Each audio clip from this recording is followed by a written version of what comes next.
I think we're always looking for ways to add additional flexibilities and something certainly to be considered. What about the Republicans who are criticizing the president? I want to go back to the shooting and remember what President Trump said then. He said, our country will perhaps become closer, more unified.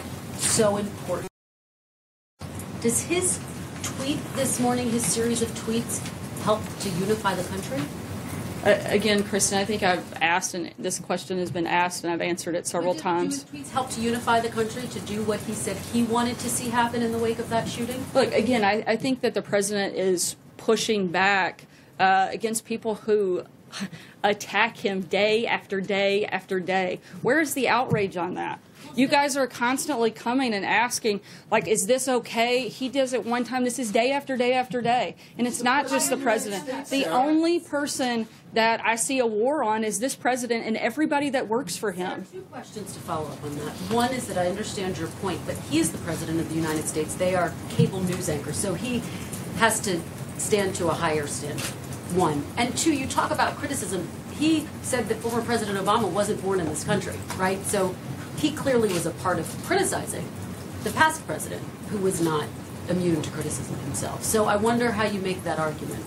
Again, I think I've been pretty clear that when the president gets hit, he's going to hit back harder, which is what he did here today. Doesn't he have to meet a higher standard than cable news anchors? Sarah, doesn't he have to meet a higher standard than cable news anchors?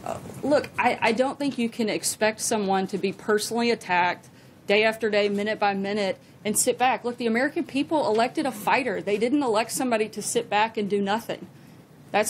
They knew what they were getting when they voted for Donald Trump, and he won overwhelmingly. Sarah, how is insulting a woman on Twitter being a fighter? What about the impact of statements like this on his effectiveness?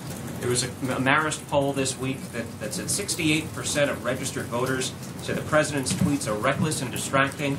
Only 22% say that they're effective and informative. And Republicans on this question are split down the middle. Half of Republicans say that they're reckless and distracting. So how can you argue that this is something the president must do? I answered this question yesterday in regards to the poll. I think anytime the president has a chance to speak directly to the American people, it's a good thing. Sarah, as a woman, how do you feel about the president attacking another woman, specifically for her looks, and what does that show as an example to how men should be treating other women? Look, everybody wants to make this an attack on a woman and equality. What about the constant attacks that he receives or the rest of us? I'm a woman, and I've been attacked by this show multiple times, but I don't cry foul because of it. I think that, you want to create this false narrative. One hand, it's like, let's treat everybody equally, and on the other hand, they attack, and he responds, and apparently that's wrong. I'm sorry, guys. I've answered this question. Hallie. Too, and this kind of gets to the point that's been made, and exactly, this is the point that's been made, so I'm not sure why we're continuing to answer the same question. Talking about the president as a fighter, I just want to put it in, because you talk about being personally affected by all of this as well, and that nothing is wrong with the president fighting fire with fire is the argument that you're making. So I would ask this to you, sort of on a personal level. You have stood here and talked about your family from this podium. Are you going to tell your kids this behavior is okay?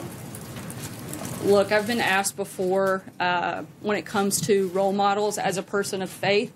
I think we all have one perfect role model. And when I'm asked that question, I point to God, I point to my faith, and that's where I would tell my kids to look. None of us are perfect, and certainly there's only one that is, and that's where I would point that direction. I want to ask you my follow-up question just on more policy points with the G20 coming up next week. That would be a change in tone policy. I disagree with that. I think